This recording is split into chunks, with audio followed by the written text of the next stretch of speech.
పెద్దలు అనంతరెడ్డి సారు మన పాఠశాలను ఉద్దేశించి ప్రసంగించవలసిందిగా కోరుచున్నాం.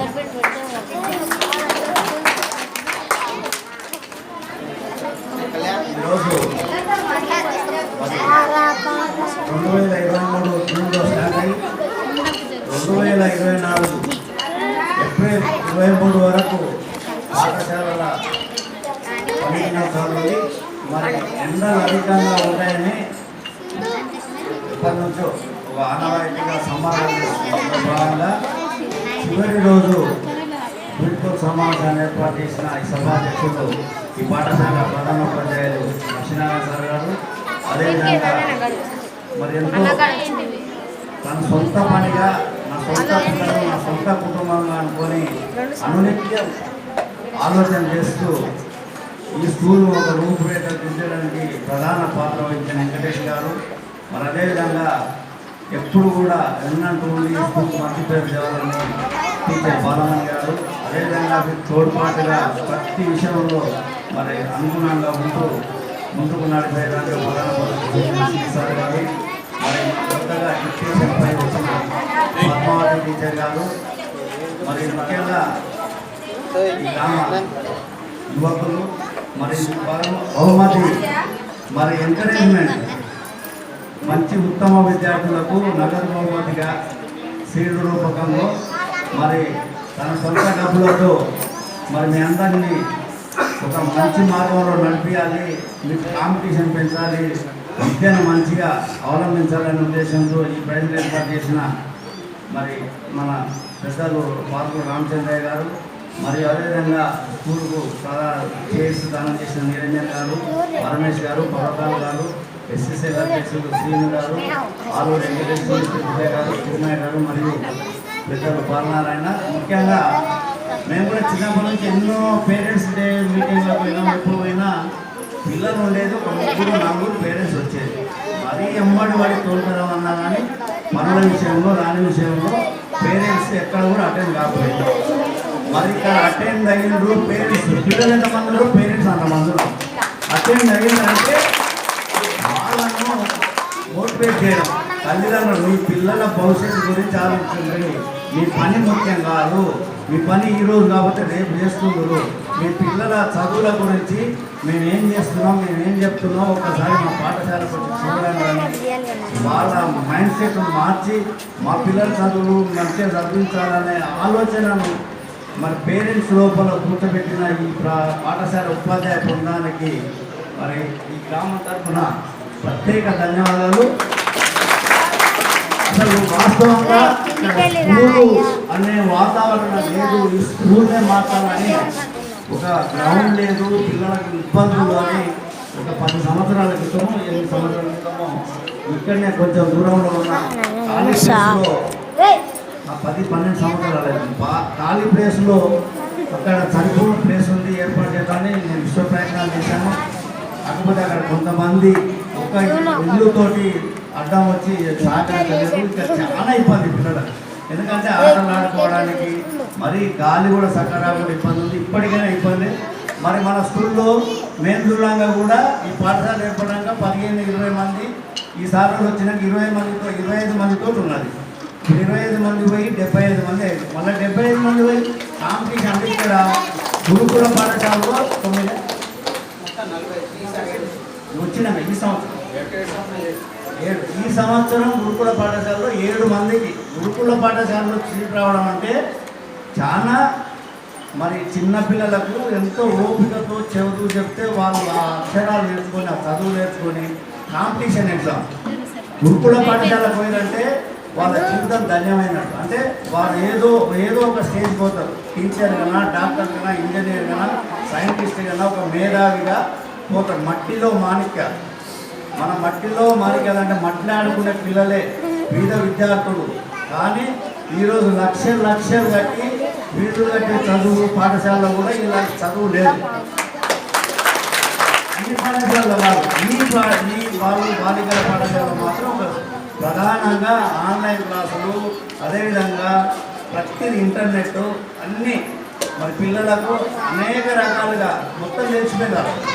సెల్లో ఏ విధంగా క్లాస్ అటెండ్ కావాలని మరి అటువంటి విద్య నేర్పించారంటే ఈ పాఠశాలలో వెంకటేష్ గారి ప్రధాన పాత్ర.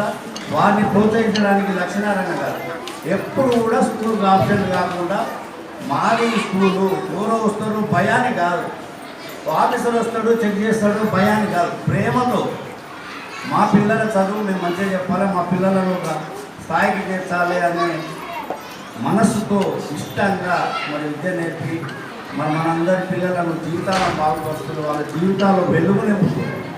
మరి ఆ వెలుగంటే ఈరోజు ఇక్కడ రాసి ధనము సరిపోతుంది. నా దగ్గర ఈరోజు జేబులో 50,000 ఉన్నాయి, రేపు 20,000 అయితే 20,000 అయితే అయిపోతాయి. కానీ విద్య అయిపోదు, విద్య పెరుగుతుంది. వెంకటేష్ గారు ఎంతమంది చెప్తుండగా అన్న ఆసనాలు కూడా స్వార్థం ఉంది. ఆయన కూడా ఎంతో మేధస్సు పెరుగుతుంది, ఆయన మేధస్సు పెరుగుతుంది, ప్రభుత్వంలో గుర్తింపు వస్తుంది, 10 మందిలో గుర్తింపు వస్తుంది. పిల్లలకు చెప్తున్నాడు చదువు చెప్తేనో పెరుగుతుంది, ధనం ఉంటేనో తరుగుతుంది. మన ధనం ఉంటే ఏం చేస్తాం, ఎక్కువ పైసలు ఉంటే చెవుకామలు ముక్కులలో చేపించుకుంటాం. 10 లక్షల రూపాయలు 50,000 అయితే 50,000 అయినాక మన బట్టలు తెచ్చుకుంటే 20,000 అవుతాయి, మళ్ళీ ఇంకేమైనా తెచ్చుకుంటే 10,000 అవుతాయి, మన చెప్పులు అవి ఇవి పంట సామాన్ తెచ్చుకుంటే 0 అవుతాయి. కానీ చదువు అట్లా కాదు, చదువుతూ ఉంటే పెరుగుతూ ఉంటుంది.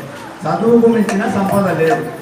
ఈరోజు నీ జేబులో నీ పర్సులో 50,000 పెట్టుకున్నావు, లేకపోతే 5,000 పెట్టుకొని అత్యంత పోతున్నావు, బస్సులో పోతున్నావు, బస్సు దిగినప్పుడు ఎవరో దొంగల్ని 5,000 దొంగిలించవచ్చు, నీ పర్సులు దొంగవచ్చు. కానీ ఈ విద్యను మాత్రం ప్రపంచంలో ఎవరు దొంగిలించలేరు. చదువుకున్న విద్యను ఎవరు దొంగిలించలేరు. చదువుకున్న సంపద లేదు. చదువుకున్నోడు ఉంటే ఒక్క గ్రామంలో పై చదువుకుంటే ఆ గ్రామానికి అందుకు ఉదాహరణ మన ఊళ్ళో ఒక అతను మంచిగా చదువుకొని మెడికల్ ఆఫీసర్గా స్టేట్ లెవెల్ ఉన్నందుకు మన ఊరికి అంత పెద్ద దవాఖాన వచ్చింది చంద్రశేఖర్ గారు. అదేవిధంగా మన పిల్లల్లో ఒక కలెక్టర్ అయిననుకో మన మండలాన్ని మన జిల్లాని మారుస్తారు. ఒక కలెక్టర్ మనిషి ఒక్కడే చదువు అంత పనిచేస్తుంది. ఒక కలెక్టర్ అయిందనుకో మన మండలాన్ని మన జిల్లాను ఒక రూపకంగా మారుస్తారు. ఆ విధంగా రకరకాలుగా ఎన్నో ఉపయోగాలు ఉంటాయి. మరి అటువంటి దాన్ని మీరు మొక్కలు ఇప్పుడు ఆ చెట్టును వస్తే ఈ మానవ వస్తే వంగుతుందా? వంగదు. అదే మొక్కను వస్తే వంగుతుంది. మొక్క వంగపోయింది అనుకో దాన్ని చక్కగా చేయొచ్చు. ఆ మానవం చక్కగా చేస్తామో చేయలేము. ఈ పిల్లలు మొక్కలు ఇప్పటి నుంచే మన పేరెంట్స్ కూడా వారికి తోడ్పాటును అందించి చదువుతురా లేదా, హోంవర్క్ చేసుకుంటున్నా లేదా, వాళ్ళు మంచిగా చదివిస్తే మన గ్రామానికి మీ కుటుంబానికి ఫస్ట్ మంచి పేరు వస్తుంది, తర్వాత గ్రామానికి, తర్వాత మండలానికి విధంగా అంచెలంచెలు ఎదిగిపోతుంది. మరి రామచంద్రయ్య గారు ఈ స్కూల్కి ఎట్లా బహుమతులు ప్రయాణం చేసిందో హై స్కూల్లో కూడా మరి 10వ తరగతి హైయెస్ట్ ఎక్కువ మార్కులు వచ్చిన వాళ్ళకు ఒక ఏమంటారు బంగారు పథకం, బంగారుతో సీల్డ్, ఇటువంటి సీల్ చిన్న బంగారంతో చేసి ఫస్ట్ మార్కులు సెకండ్ మార్కులు వచ్చిన వాళ్ళకు అక్కడ కూడా సీల్డ్ గోల్డ్ సీల్డ్ ఇస్తామని ప్రకటించడం జరిగింది. ఇది దేనికంటే ప్రోత్సాహం. అందుకనే పిల్లలు మీరు చదివేది ఇష్టంగా చదవాలి, కష్టపడి ఎంత వేస్ట్, ఇష్టపడి ఈ సార్ చెప్పింది మంచిగా అయినాయి, మంచిగా చదువుకుంటే మీ జీవితం బాగుపడుతుంది. మిమ్మల్ని కష్టపడి చదివి ఎండలో కష్టం చేసి పనిలో కూడా కష్టం నెరవేరుతుంది. మరి మీరు సద్వినియోగం చేసుకోవాలి. రేపటి నుంచి ఎండాకాలంలో ఇంటి దగ్గర ఉంటాం కదా అని సెల్ ఫోన్ ఛార్జింగ్ పెట్టి ఎప్పుడు కూడా సెల్ వాడొద్దు. నిన్నమన్నా ఒక అమ్మాయి నీకంత అమ్మాయికి సెల్ ఛార్జింగ్ పెట్టి సెల్ ఆపరేట్ చేస్తుంటే పేలింది, అకస్మాత్తుగా పేలి చేయబోయినా. కానీ ఆయన బతకడం అదృష్టం, ప్రాణాలు పోతాయి. కాబట్టి ఎప్పుడు కూడా సెల్ ఛార్జింగ్ పెట్టి వాడవద్దు.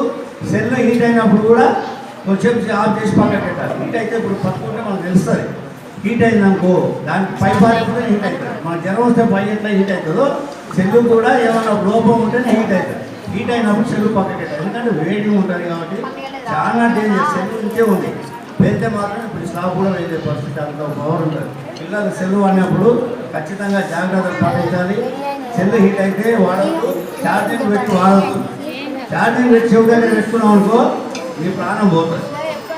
అట్లా అందుకొరకు జాగ్రత్తలు ఖచ్చితంగా వినాలి. సెల్లు ఖచ్చితంగా జాగ్రత్తగా వాడాలి. మీరు ఎండాకాలంలో ఇచ్చిన హోంవర్క్ మొత్తం చేసుకోవాలి. మరి అదే కాకుండా ఇంతకుముందు చెప్పినట్టుగా ఈ స్కూల్లో ఎలాంటి వసతులు కానీ లేకపోతే ఎలాంటి పరికరాలు తక్కువ గతంలో ఒకటి చెప్పిన మళ్ళీ నా బాగానే నేను తింటూ ఉంటాం బయట ఎలక్షన్లు అవి ఇవి పంచాయతీలు దాన్ని ఒకసారి రిపీట్ చేస్తే మేము ఏమనుకోము ఫోన్ ద్వారా అయినా సరే కలిసి అయినా సరే మీకు ఎలాంటి పనులున్నా ఎన్ని వేళలా మీకు సమకూర్చడానికి సిద్ధంగా ఉన్నాం. మరి రాత్రి 2:30 అర్ధరాత్రి 2:30 ఫోన్ చేసిండు ఒక అతను ఇసుక డాక్టర్ గోడు వైద్యుడు ఫోన్ చేశాడు. 2:30 ఫోన్ చేసినాక ఫోన్ మాట్లాడినాక నిద్ర రాలే. ఎందో ఎందో ఎందో అని నా మనసులో ఉంది. 10th రిజల్ట్ వచ్చినాక నేను చూసినాను, రేడియోస్లో చూసినా. నాకు ఐడియా వస్తలేదు గోడు శక్తి, నాకు నిద్ర వస్తలేదు. 2:30 నుంచి ఎంతో కాదు సరిగ్గా 3:30 పావులకు అన్నింటికి అదే మనం గోడు శక్తి ఇస్తాను కదా అప్పుడు యాది వస్తుంది. మళ్ళా ఒక గంట నాకు ఎందుకో యాది కాలేదు. అట్లా మనం ఏది అనేది యాదికి వచ్చి ఫిక్కర్తో మనం చదివేది కూడా కష్టంతో చదవాలి, ఇష్టంతో చదవాలి, కష్టపడి ఇష్టంతో చదవాలి. టైము మీకు పాటించాలి. చదువు చెప్పినప్పుడు నిశ్శబ్దంగా వినాలి. ఆ విధంగా మనం అనుకున్న మీరు ఏదైతే అనుకుంటూ డాక్టరా, ఇంజనీరా, సైంటిస్టా ఏమనుకుంటే ఆ లక్ష్యం నెరవేరాలి. నేను ఎందుకు గాను అని పట్టుదలతో తప్పకుండా అవుతావు. మరి నీకు అన్ని రకాలుగా సాగాలని నీకు నేను చదువుకున్నప్పుడు ఇంకా లేవు వసతులు. నేను చిన్నప్పుడు గవర్నమెంట్ పాఠశాలలో మన ఉపాధ్యాయులు ఇంకా లేవు. బయటలో లేదు, పుస్తకాల్లో లేదు, గడ్డి దోసుకొచ్చి అన్ని వేసేది. ఇప్పుడు మీకు అలాంటి పనులు మీకు పెద్దలు చెప్పకుండా పనికే దోసుకోవచ్చు. పిల్లలు ఇంత చిన్న చిన్న పనులు చెప్పేసి అవి కూడా లేకుండా పిల్లలపై చదువుపై శ్రద్ధ అవుతారని కోరుతూ మీరు ఎండకు లేకుండా ఇంట్లోనే ఉండి జాగ్రత్తగా ఉండాలని మరొకసారి కోరుతూ మరి ఇంతకుముందు చెప్పినట్టు పద్మావతి టీచర్ ఎక్కడ పోదు. మళ్ళీ జూన్ 12కు మళ్ళీ స్కూల్కే వస్తుంది. అది పెద్ద పని కాదు, కారణంలో చెప్తాం. విద్యార్థుల సంఖ్య ఉంది, ఉపాధ్యాయులు కావాలి. కొంతమంది టీచర్స్ ఏమంటారంటే మరిపోతే రెగ్యులర్గా పడిపోవాలి, మా తల్లాలకి ఓ రోజు పోతారంటే ఓ రోజు ఇష్టమైన ఇంట్రెస్ట్ వాళ్ళు కాబట్టి అంటే ఒక మాటని అర్థం చేస్తాం. మనం తీసుకునే జీవితానికి ప్రతిఫలం ఇవ్వాలి. మన సర్కారు జీతం ఇస్తుంది, దానికి ప్రతిఫలం ఇవ్వాలని అర్థం ఏంటంటే నేను ఆ గుడ్డ సంఘాలు 2 రోజులకు ఎవరు అడగదు కానీ నేను తీసుకున్న జీతాన్ని న్యాయం చేయాలి, నేను ఇక్కడనే ఉండాలని ఆమె మనసులో మాట. అది ఆమె కరెక్ట్. దానికి ధన్యవాదాలు చేస్తూ తప్పకుండా ఇక్కడ చేస్తాం. మీరు కూడా మరి ఆ టీచరు ఈ టీచరు వీళ్ళంతా కూడా చిన్నప్పుడు మీకంటే ఘోరంగా ఏమీ లేవు, సరిగ్గా కొనుక్కోవడానికి పట్టుకు లేవు. అటువంటి చదువు ఈరోజు మంచి కష్టపడి చదువుకొని ఈ స్థాయికి వచ్చింది. మీరేందుకు రావద్దు? మనం కూడా మనకంటే ఇంకా ఆ రోజు తిండి కూడా ఉండకపోయే రోజులు మాకు తిండి తిన్నప్పుడు ఈ రోజు అన్నిటికని మన స్కూల్లో అన్నిటికని ఉన్నాయి కాబట్టి చెప్పేటోళ్ళు ఉన్నారు. చదువు ఆ రోజు చక్కగా కూడా చదువు చెప్పకపోయేది. మనకు చెప్పేటోళ్ళు ఉన్నప్పుడు ఇన్ని చదువుకొని కష్టపడి చదివితే మీరు మంచిగా చదువుకుంటే మీరే బాగుపడతారు, మీ కుటుంబాలు బాగుపడతాయి. కాబట్టి మంచిగా చదువుకుని సహకరించిన కొరకు ఈ అవకాశం ఇచ్చిన మీ అందరి ధన్యవాదాలు. మీ జై హింద్.